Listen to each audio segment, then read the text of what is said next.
여러분 안녕하십니까? 뉴스플러스 시작합니다. 지방정책을 총괄할 대통령 직속기구 지방시대위원회가 출범했습니다.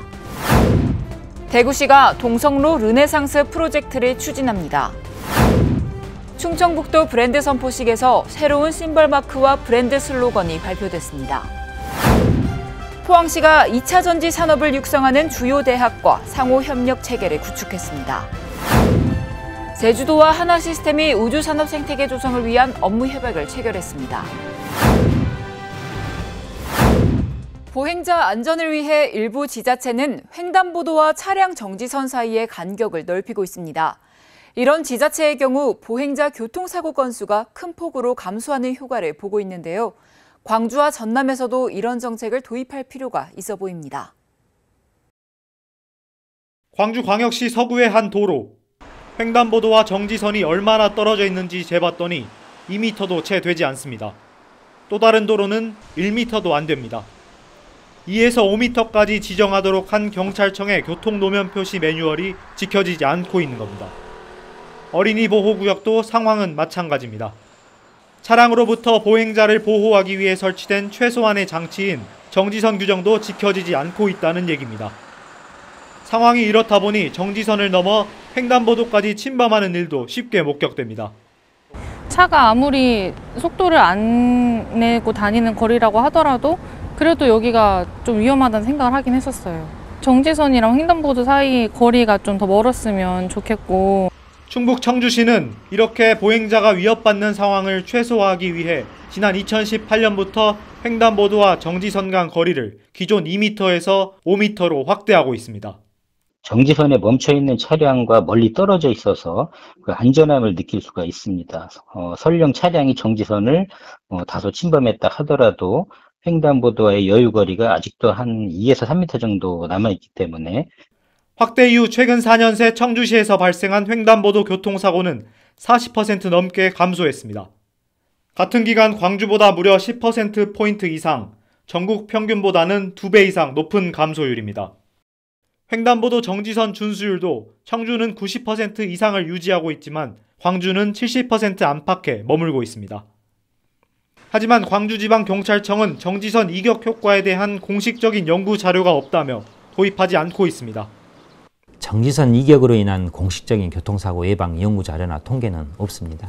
교통 환경에 따라 공학적 접근이 필요하므로 정지선 위치를 일괄적으로 확대하는 계획은 없으나 전문가들은 정지선 거리 확보가 보행자 보호에 도움이 되는 만큼 적극 검토해야 한다고 말합니다. 급변 사항이 일어났을 때 좀이라도 어떤 그런 충돌의 가능성도 줄이고 또 충돌하더라도 어떤 브레이크를 밟았기 때문에 충격의 양을 좀 줄일 수 있지 않을까. 강원 동해시와 경남 창원시도 청주의 사례를 적용해 횡단보도와 정지선 간격을 넓히는 등 보행자 안전에 나서고 있습니다. 윤석열 정부의 지방정책을 총괄할 대통령 직속기구 지방시대위원회가 출범했습니다. 지방의 성장을 견인하는 실질적 역할을 할 것으로 기대됩니다. 출범식을 갖고 첫 발을 뗀 지방시대위원회는 위상이나 기능 면에서 과거 조직과 사뭇 다릅니다. 이원화됐던 균형발전과 자치분권 기능을 하나로 통합하고 각 부처의 지방정책을 총괄하는 컨트롤타워 기능을 수행하게 됩니다. 13개 부처 장관과 국무조정실장이 지방시대위원으로 참여하는 만큼 지방정책의 실행력이 높아질 것으로 예상됩니다. 여기에 법인세와 지방세는 물론 국세까지 세제 지원을 받을 수 있는 기회발전 특구를 지정해 기업의 지방투자와 일자리를 대폭 늘릴 계획입니다. 그동안 법인세와 지방세 중심으로 해오던 세제 지원 정책을 국세까지 포함하는 그런 포괄적인 제도이고 또 민간 자본을 유치를 하게 되면은 민간 자본이 장기간 투자하는 데 뒤따르는 소득세 감면도 포함될 것입니다. 지방 정책을 결정하는 지방의 주도권도 강화됩니다. 시도별로 수립하는 지방시대 계획을 기초로 지방시대위원회가 5개년 종합계획을 상향식으로 수립해 지방의 자율적 정책 결정권을 보장합니다. 지방시대위원회가 지방화 시대를 여는 주역이 돼야 될 것이고 지방정부들도 함께 해야 됩니다. 실질적 권한과 기능을 강화한 지방시대위원회가 수도권 집중 해소와 균형 발전이란 두 마리 토끼를 잡아 지방 시대를 이끌지 관심입니다.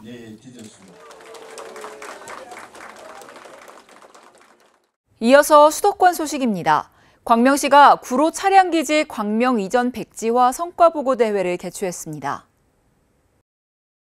광명시가 구로 차량기지 광명 이전 반대 시민운동에 참여했던 시민과 함께 구로 차량기지 광명 이전 백지화 성과보고 대회를 열었습니다. 이날 행사에는 구로 차량기지 광명 이전 반대 공동대책위원회와 시민단체, 박승원 광명시장, 관계 공무원 등이 참석했습니다. 참석자들은 범시민 걸기대회, 촛불집회, 삭발투혼 등 자발적이고 민주적으로 진행됐던 시민운동 과정을 상기하며 구로 차량기지 광명 이전 백지화 과정은 시민운동 역사에 남을 것이라고 입을 모았습니다. 박철희 공동대책위원회 집행위원장은 시민운동 과정은 시민과 광명시, 정치권 모두에게 책임과 사명을 가져야 한다는 교훈을 남겼다고 밝혔습니다. 박승원 광명시장은 광명시의 새로운 도약을 위해 구로 차량기지 광명 이전 백지화의 다음 단계가 더 중요하다고 강조했습니다. 광명시가 2050년 탄소중립 도시 실현을 위한 본격적인 행보를 시작한 가운데 2050 탄소중립 도시를 위한 추진과제도 발표했습니다. 광명시가 2050 광명시 탄소중립도시 선포식을 개최하고 2050 탄소중립도시를 목표로 6대 전략 100개 추진과제를 발표했습니다. 광명 시민들은 이날 선포식에서 2050 탄소중립도시 실현을 위한 광명시의 책무와 시민의 의무를 담은 탄소중립 선언문을 제창하며 의지를 다졌습니다.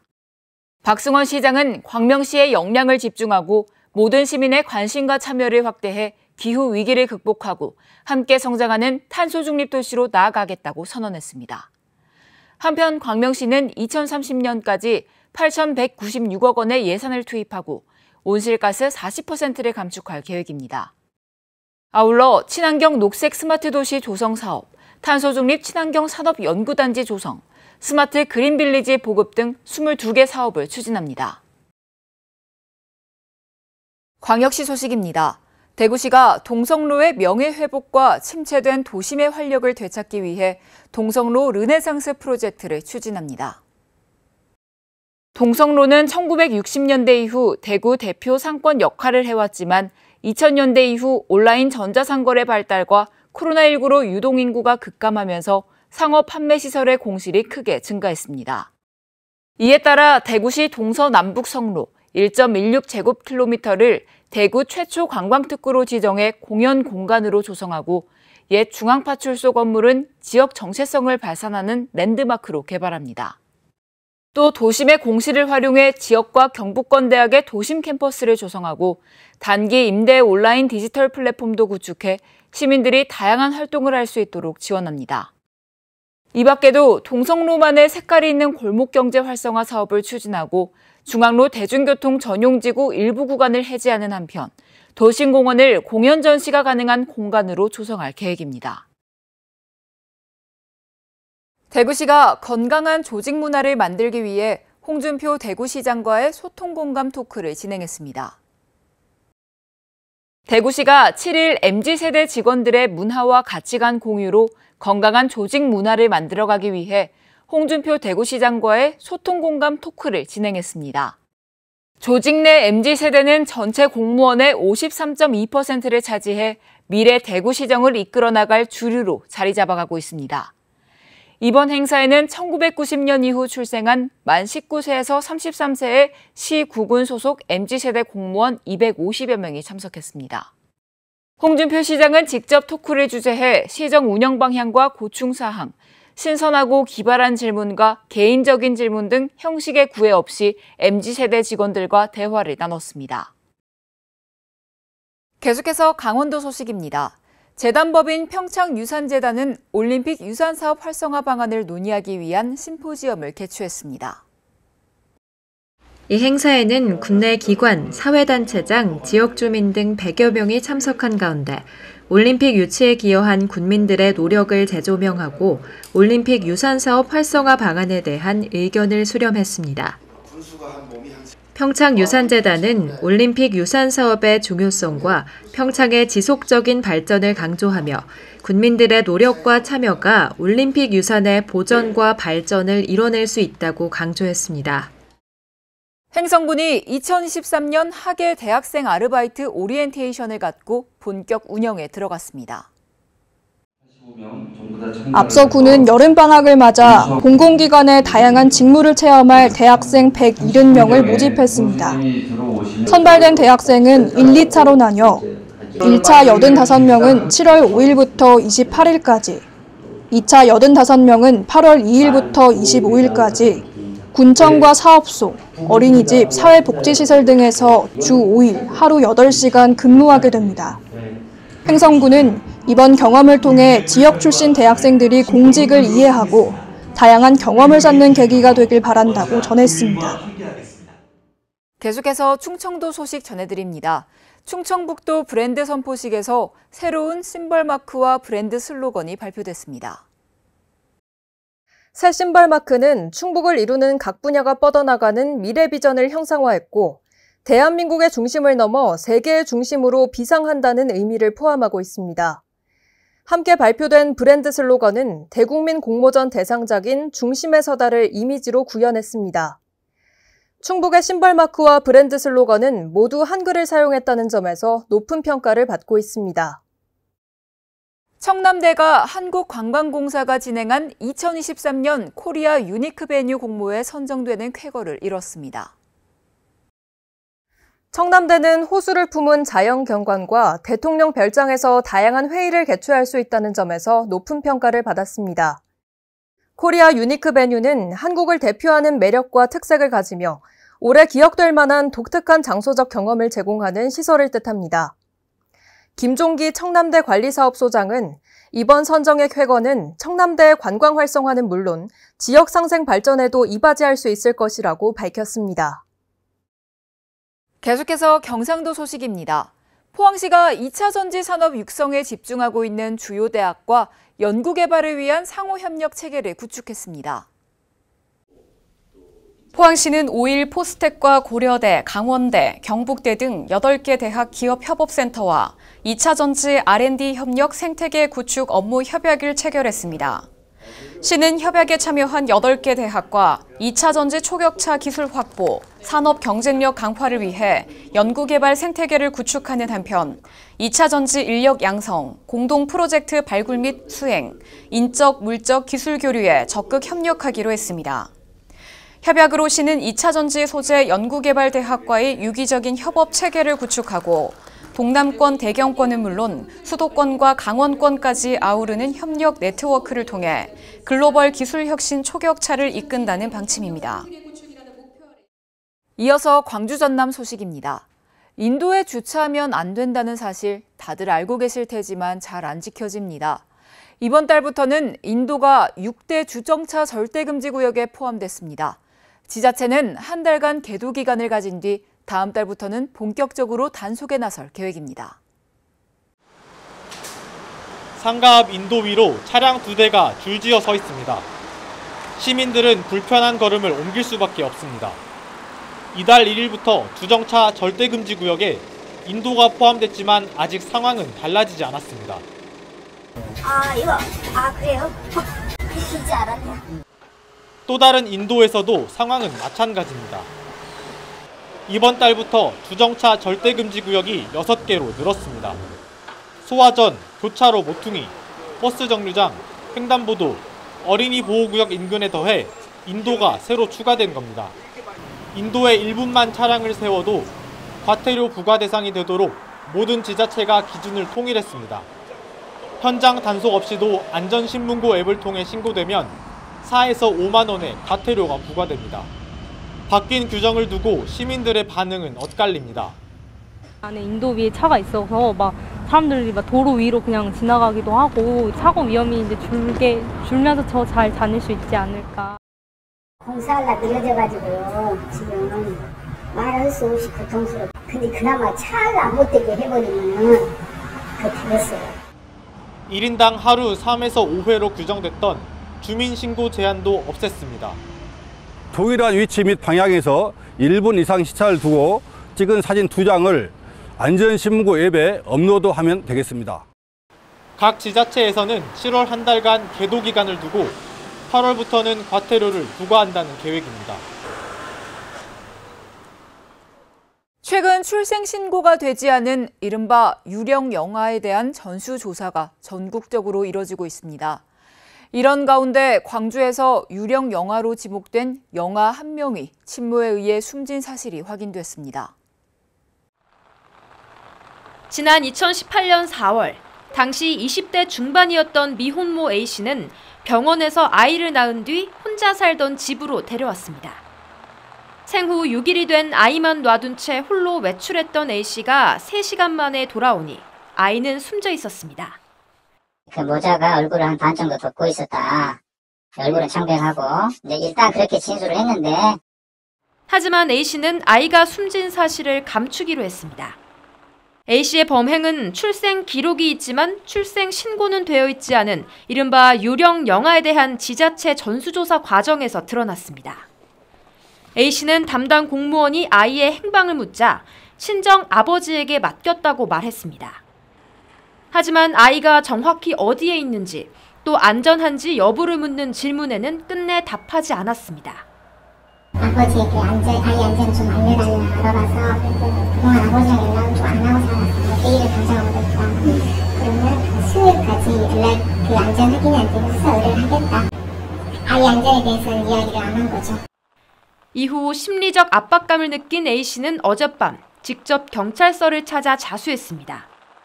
배불러갖고 듣는 거 못 봤냐는데 애기 물소리 안 놔두냐고 그러는 거는 못 듣냐고 그냥 아이 나는 모른다고. 경찰은 A씨에 대해 구속영장을 신청하는 한편 자세한 범행 경위를 조사하고 있습니다. 하지만 5년 전 숨진 아이의 시신을 찾을 방법이 없어 사실상 A씨 진술에만 의지해야 할 것으로 보입니다. 광주의 한 소아청소년과 의원이 보호자의 민원을 이유로 폐원을 예고했습니다. 가뜩이나 소아청소년과 병의원이 부족한 상황에서 이 같은 일이 반복되고 있는데요. 소아청소년과 전문의들은 제도적 뒷받침 없이는 해결할 수 없는 문제라고 강조했습니다. 어제 광주 광산구의 한 소아청소년과 의원에 붙은 공지입니다. 폐원 한 달 전 일을 알려야 한다는 의료법 규정에 따른 절차입니다. 논란을 일으킨 건 폐원을 결정한 이유였습니다. 해당 의원 원장은 한 보호자의 허위 악성 민원으로 폐원을 결정하게 됐다고 명시했습니다. 이 보호자는 비급여 항목에 대해 문제를 제기했고 환부를 받은 뒤에도 심평원과 보건소 등에 잇따라 민원을 제기한 것으로 알려졌습니다. 소아청소년과 전문의들은 이 같은 일이 비일비재하다고 하소연합니다. 지역 맘카페 등에 악의적인 글을 올리거나 악성 민원을 제기하더라도 처벌이 쉽지 않다 보니 결국 소아청소년과 전문의들이 다른 진료 과목을 선택하고 있다는 겁니다. 가뜩이나 진료 수가가 낮은 상황에서 제도적인 뒷받침이 없다면 앞으로도 소아청소년과는 외면받을 것이라고 강조했습니다. 다른 나라에서는 볼 수 없는 청구대행이라는 제도가 폐지돼야 될 것 같고요. 병원에서 문제를 일으키는 환자에 대해서 건강보험을 적용을 안 하는 제도가 있습니다. 우리나라에서도 제도 도입이 시급하다고 생각합니다. 실제로 올 상반기 전남대병원은 추가 모집 끝에 소아청소년과 전공의 2명을 가까스로 구했고 조선대병원은 올해도 단 1명도 충원하지 못했습니다. 전국적으로도 소아청소년과가 있는 대학병원 50곳 가운데 38곳에서 전공의 확보에 실패해 앞으로 배출되는 전문의 수도 급감할 것으로 예상됩니다. 지난해 4명이 숨지고 4명이 다친 여수산단 여천 NCC 폭발 사고의 원인은 어처구니 없게도 30여 년 전 설계와 다르게 제작된 불량 부품 때문이었다는 소식 전해드렸습니다.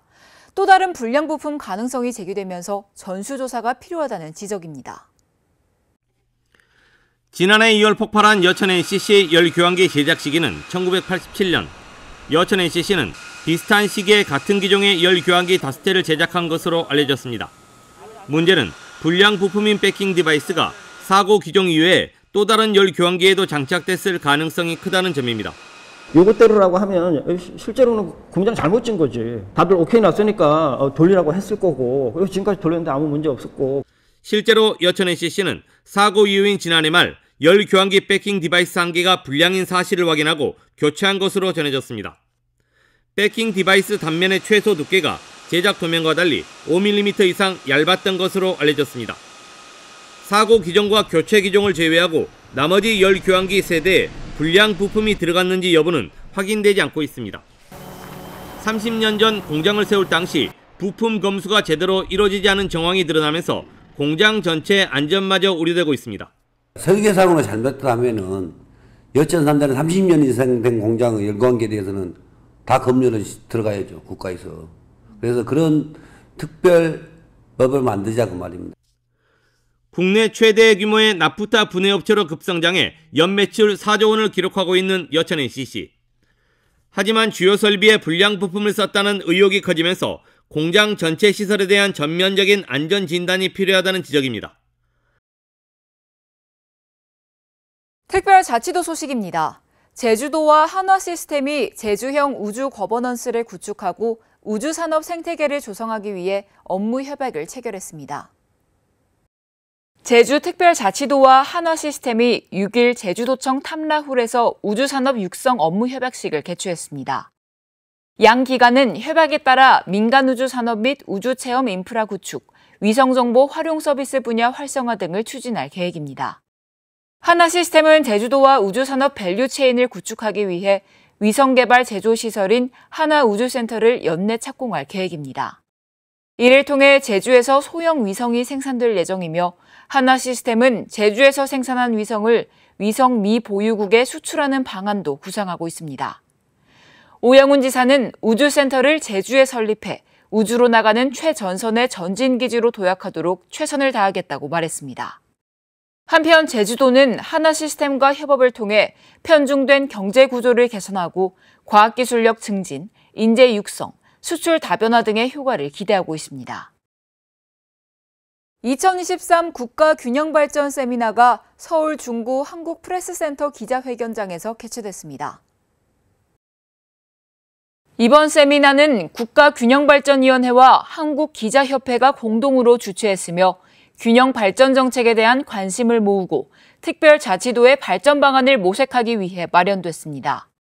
특별자치도의 성과 및 나아가야 할 방향이라는 주제로 열린 이날 행사에는 우영훈 제주도지사, 우동기 국가균형발전위원장 등 30여 명이 참석했습니다.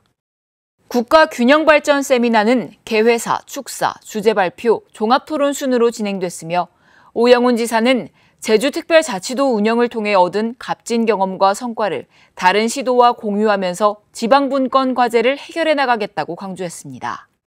우동기 위원장은 제주도가 겪은 경험은 지방분권을 지향하는 정부로서는 소중한 경험이라며 이 소중한 경험이 다른 시도로 확대되고 확산시키기 위해 전문가 여러분들의 토론과 발표가 귀중한 지혜가 될 것이라고 말했습니다. 이후 하혜수 경북대학교 교수의 제주특별자치도 사례를 통해 본 특별자치도 완성대안이라는 주제로 기조 강연이 이어졌으며 종합토론도 진행됐습니다. 김수는 전 서울대 행정대학원 교수가 사회를 맡고 신기현 전북대학교 명예교수, 장인봉 신한대학교 행정학과 교수 등이 토론에 참여해 특별자치도 발전을 위한 의견을 나눴습니다. 계속되는 장마에 곰팡이로 고민하는 분들이 늘고 있습니다. 곰팡이는 체내 유입돼 구토, 재채기, 천식 등을 일으킬 수 있고 신장에 손상을 입힐 수도 있습니다. 곰팡이가 핀 음식은 버려야 하며 음식물에 생기는 누룩곰팡이는 암을 일으킬 수 있는 발암 물질이기 때문에 섭취하지 않도록 주의해야 합니다. 장마 후에는 침구류를 볕에 살균하면 곰팡이 피는 것을 예방할 수 있으니까요. 참고하시기 바랍니다. 뉴스마치입니다. 시청해주신 여러분 고맙습니다.